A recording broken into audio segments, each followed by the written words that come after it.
तो हमारे साहब ये अब जो 13,000 अरब का ये टारगेट है, अगर इसमें कोई शॉर्टफॉल रह जाता है, ये पूरा नहीं हो पाता, तो ये कैसे मुमकिन होगा कि जब अगला बजट आएगा तो उसमें सैलरीड क्लास पर से ये टैक्स कम हो सके? जो बयान इस वक्त वज़ीर ख़ज़ाना की तरफ से आया है वो आपको रियलिस्टिक लग रहा है? उनकी अप्रोच लग रही है कि वो आगे इस पर इम्प्लीमेंट करेंगे?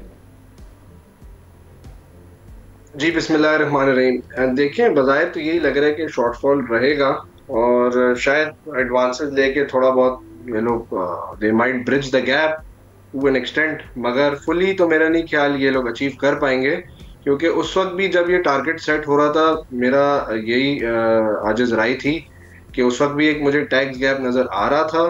आज वो बढ़ गया है वो टैक्स गैप। तो बट ठीक है, चलें, ये एडवांसेस लेके जो है रिपोर्टेडली तो यही है कि एडवांसेस लेके इन्होंने शॉर्टफॉल को कम किया है, मगर अल्टीमेटली तो देखें हम कब तक ये एडवांसेस जो है ना ये बड़ी कंपनियों से और लेते रहेंगे। हमें अगर एक्चुअली में निज़ाम को फिक्स करना है तो हमें ट्रू टैक्सेशन की तरफ जाना पड़ेगा, ना इसके के बजाय इसके कि हम एडवांसेस जो है ना कंपनियों से और हाई नेटवर्थ इंडिविजुअल्स वगैरह जो भी हैं उनसे ले लेके हम उस शॉर्टफॉल को कम करें। सही। और हमारे साहब, इसका मार्जिन या स्पेस हुकूमत के पास मौजूद है सैलरीड पर्सनस के लिए, उनको रिलीफ देने के लिए? और कोई ऐसा ऑल्टरनेट तरीका या इन 3-4 महीनों में कोई ऐसी रिफॉर्म एक्सपेक्टेड है कि सैलरीड क्लास पर से ये बोझ कम हो सके थोड़ा सा? देखिए, reform is not something that is done overnight.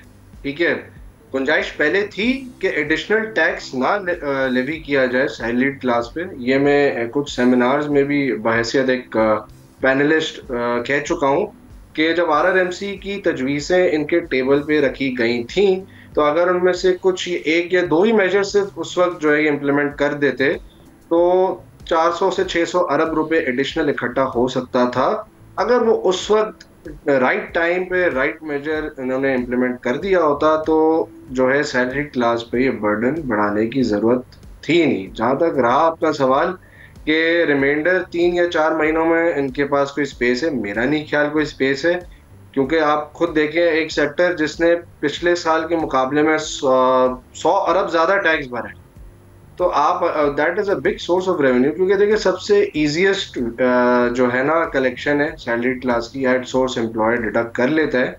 बहुत बहुत बहुत मिनिमल चांस होता है इसमें टैक्स एवेजन का या टैक्स फ्रॉड का।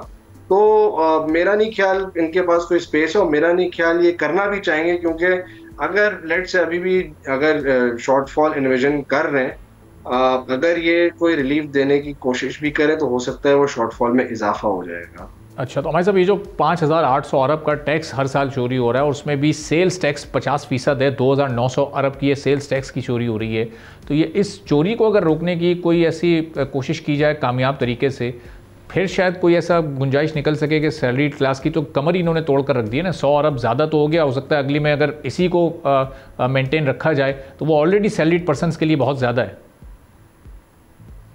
सर, आपने बिल्कुल बहुत अच्छी बात करी है। मेरा हमेशा से ये व्यू रहा है कि अगर आपको इनडायरेक्ट टैक्स, जिसको हम सेल्स टैक्स बोलते हैं, सेल्स टैक्स फ्रॉड को अगर आपने कर्व करना है ना, आप जो अपने सिस्टम को सुधारें। मैं आपसे एक मिसाल दे देता हूँ। अभी क्या होता है, बजट आने से पहले तक जितनी भी बिजनेस ट्रांजैक्शंस हुई हैं कि सब्सिक्वेंटली अगर कि कोई कंपनी एक्स है वो किसी से जो है गुड्स परचेज करती है, ठीक है, और सब्सिक्वेंटली वो गुड्स वो लेट से सप्लायर जो है वो आपका ब्लैकलिस्ट या सस्पेंड हो जाता है, ठीक है, तो वो जिसने परचेज करी होती है उसको नोटिस इशू कर दिया जाता है टैक्स फ्रॉड का। अब कोई ऐसा रोबस्ट सिस्टम बनाने की जरूरत है जिसके तहत, क्योंकि देखिए मैं अगर किसी से परचेज कर रहा हूं तो मैं तो उसका क्लेम करूंगा ना टैक्स, ठीक है, तो जब जो मेरी सब्सिक्वेंट सप्लाई है मैं तो अपनी इनपुट क्लेम करूंगा। अगर सिस्टम मुझे इजाजत दे रहा है, इसका मतलब कि जो मेरा सप्लायर है वो उस वक्त ना वो ब्लैक लिस्टेड था ना वो सस्पेंडेड था। आपने भी देखा होगा सुप्रीम कोर्ट की बड़ी एक अच्छी और इसी पॉइंट पर बड़ी रेलेवेंट जजमेंट आई है कि जी अगर सब्सिक्वेंट टैक्स पीरियड में सप्लायर ब्लैक लिस्ट हो जाता है तो इसमें टैक्स पेयर जो क्लेम कर रहा है अपनी परचेज और इनपुट, उसका क्या कसूर है। तो मेरे ख्याल से सिस्टम को सुधारने की जरूरत है। FBR का अपना ही सिस्टम है जो ये इजाजत देता है कि आप जो है इनपुट क्लेम करें और आउटपुट के अगेंस्ट एडजस्ट करें, ठीक है। तो इसमें तो देखें, जहाँ पे सिस्टम में एक लकूना मौजूद है वहां पे तो जो भी इवल माइंड्स हैं वो तो उसको एक्सप्लॉइट करेंगे ना सर। इवल माइंड तो ढूंढते हैं उसको, दे sniff these options, these opportunities के जी इन चीजों को एक्सप्लॉइट किया जाए। सब्सक्राइब करें और बेल दबाएं ताकि कोई खबर रह न जाए।